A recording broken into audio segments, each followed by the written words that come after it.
Jim's journey to the basketball.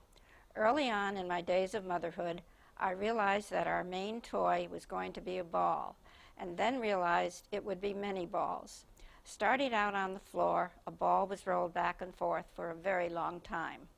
Then as the boys stood, we progressed to a plastic bowling ball and pins. Then we got outside and tried baseball. We had a good-sized yard to make bases in.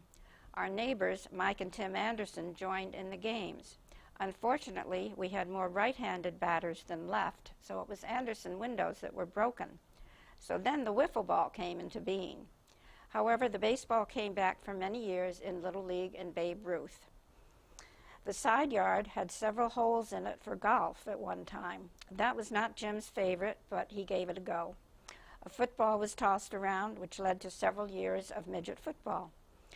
While all this was going on, he found a basketball at the YMCA gym, which led to a hoop on the garage, which led to much leaf clearing of the driveway in the fall and snow in the winter, so shots could be made at all times. Gradually, all the other boys' balls were sidelined except for the summer nights when the softball came into play in the Church League and Industrial League. While the basketball was put aside, it realized that summers were short in Jamestown and it would soon gain its #1 spot. It did in middle school, high school, college, and a year in England, and now as coach at Mendocino High School. If his dad was here tonight, he would join me and my family in being proud of Jim's accomplishments and also being appreciative to the Chautauqua Sports Hall of Fame, honoring him with its induction. Jim, it's my honor to officially induct you into the Chautauqua Sports Hall of Fame. Here is your induction plaque, your ring, and a proclamation from Assemblyman Andrew Gundel. Congratulations, Jimmy. Thank you.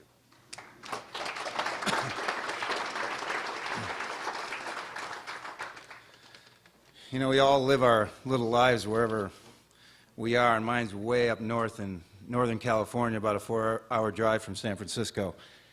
And believe me, I really left here after high school full-time. I haven't been back full-time, and I had no idea. And, you know, if it wasn't for my mother, hey, Scotty Kimberg, he wants to put you in this thing. You know, yeah, well, you know, what? And then all of a sudden, you know, it got a little bit bigger, and so, well, Russ Eklund's going to come in, and when you visit me, we're going to meet in the living room. And I just sort of went along, you know, with this whole, I had no idea what is happening here. And all of a sudden, you know, my mom saying, well, what about Tom and Red? And what about his dad? And what about Mike? And what about Tim? What about the wives? And so I just gave it up, and Mom, just do. I still had no idea how big this really is. And there's been a lot of talk about the past here, and mine right now is present. So present, I can almost apologize to the, is this keynote speaker? Yeah. Mr. Baumgartner? I've been around here since, you know, 1972. And I'm going to apologize. This is so current for me, what I'm doing in sports right now, that when I leave before your speech and hit the road to go to the airport, I'm going to, one of these fancy phones on everyone's desk, I've got practice. It started an hour ago, and I'm talking to my team. We're right now ranked 4th in Northern California. We have a school of 160 kids. This is like Hoosier stuff. We have a school of 160 kids, 80 boys. We're ranked 4th in Northern California. We practice tonight. My assistant's doing that because I'm here. And we're talking over live something or other in an hour at practice. I got to talk to the team at practice tonight. I got to get back there by tomorrow's practice. And we play the first game in school's history, or not first game, in 31 years, we have our first home playoff game day after tomorrow in Northern California. So this is big for us. We have to go as the the public school, and now I think you all know the scene. All of a sudden, we have to go play against the private schools in the playoffs. So here we go. So that's what I'm doing right now, and like literally this week. So the older I get coaching, the more my kids, I realize my kids really like to hear stories about basketball. So I'm constantly telling, and then the seniors are there, and I say, about the Jeep Kelly story, and I can tell that you guys have heard it 3 times, and there'll be one, the 9th graders will be there, and the seniors will say, tell us the Jeep Kelly story again, So I've been telling stories, and I realize the stories I tell are just about the fun I had in basketball, not really. It's really not about the successes, but the fun. And I'm always telling them about the Section 6 champions team we had with Terry Chili and Mark Edstrom and Red and Benny and all that. We talk about that. I mean, there's a story in that team that wasn't funny at the time, but our 6'10" center was on the foul line, and a guy ran out of the stands, jumped up on top of him, and broke his nose on the foul line. That's a pretty famous story. Miley and the gang, Bill Miley here, and I think his name, is it Steve Carney? They used to carry a coffin around the gym floor with the other team in it, and the gym was packed every night, and we just winning and winning and winning. Our high school team went 6'10", 6'5", 6. I was a small player, a high school team, but the the fun of that was just tremendous. In college, my parents used to drive 3 hours in this snow that I drove in a couple nights ago, and I'll probably have to drive in tonight. We don't drive in snow, and I don't anymore. I had game. We went to the Division III Final Four. I scored 48 points in a game. I got the opportunity to go to Europe and score 58 points in a game. We used to sit there in Europe, and you want to know a weird scene, sit there with a line of kids for 2 hours signing your name and be real serious and look every one of them in the eye, because they're real serious. That was a real life lesson to me. That takes discipline and respect for the sport to do that. My favorite stories, though, in all, and I realize I've told these so many times, I'd be shooting outside, and I was a real basketball junkie. I've got an artificial hip to prove it.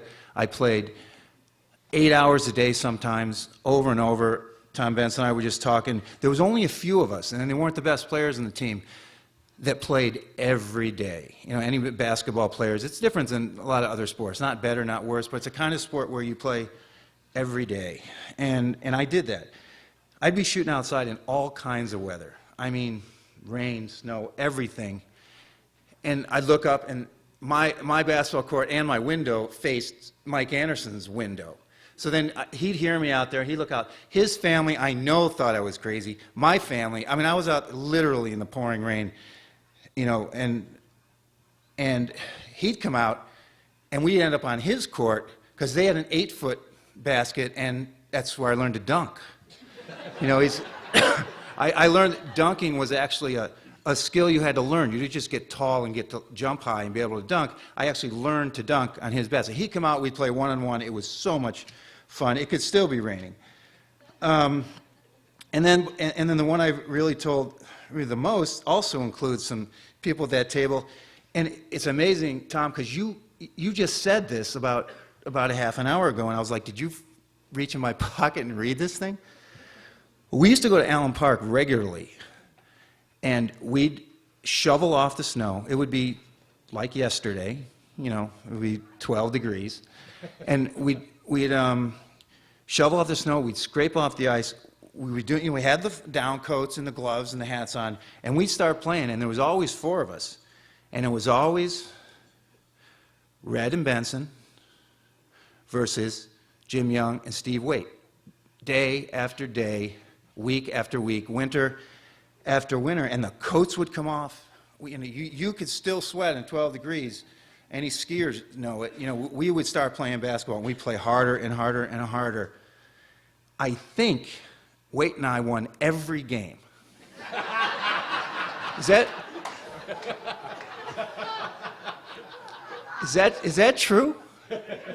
Judge Red, is that true? Yeah.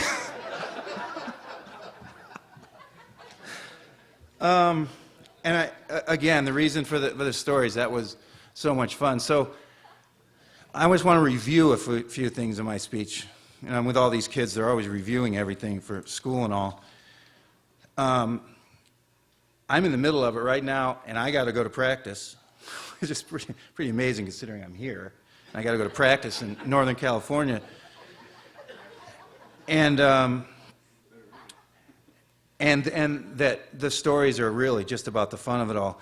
I think everyone's covered, everyone that I should thank for me, you know, sort of the mothers, the fathers, the kids, the friends. I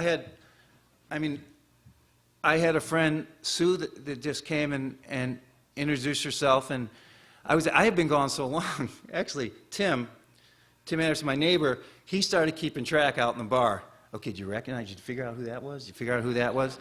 And I got about 50% right. And, you know, so reviewing, it's really been a fun run for basketball. Mom, if it hadn't been for you, keep pushing here and saying, no, this is big. This is big. You should come back. And she kept saying, you're coming back for me, aren't you? And I said, at first I actually was, and then I sort of got into this and realized this was really big. So I really thank everybody, and thank you all for putting this on. Okay, Jim. All right.